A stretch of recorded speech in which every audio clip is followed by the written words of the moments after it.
नई सत्ता सरकार के आते ही ना ही सफाई व्यवस्था पे, ना ही जल पे, ना ही मूलभूत सुविधाओं पे कोई ध्यान दिया जा रहा है, बल्कि उसमें कटौती कर दी जा रही है। पार्षद साथी लगातार परेशान हैं कर्मचारियों की कटौती होने से। मृत मवेशी के निष्पादन के काम नहीं हो पा रहा है।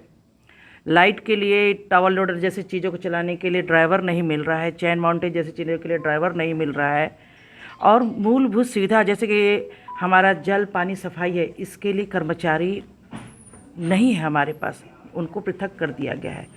उद्यान और वाटिका को मेंटेन करने के लिए कोई प्लान नहीं है, और लगातार पार्षदों की मांग के बाद भी उनको सुविधा उपलब्ध नहीं कराई जा रही है।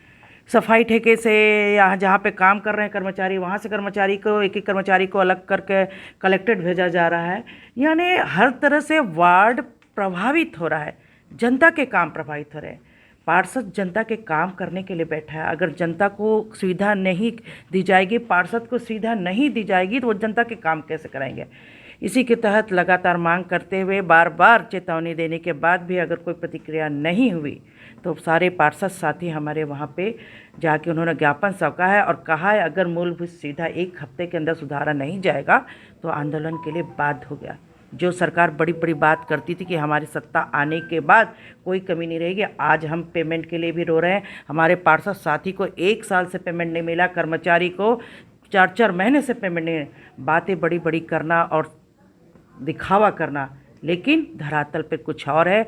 आज तक नगर निगम के काम चुनाव के बाद से पूरे पेंडिंग पड़े हुए हैं, हमारे निर्माण कार्य पूरे पेंडिंग पड़े हुए हैं। तो ये विकास की बात करते हैं, सबका साथ की बात करते हैं, तो ये विकास कहाँ से हो रहा है। जनता काम चाहती है, उन्हें राजनीतिक पृष्ठभूमि से कोई मतलब नहीं, काम से मतलब है। तो मेरा तो निवेदन है सभी से और आग्रह भी है कि काम जल्दी कराएं, अन्यथा फिर हम सब आंदोलन के लिए बाध्य होंगे।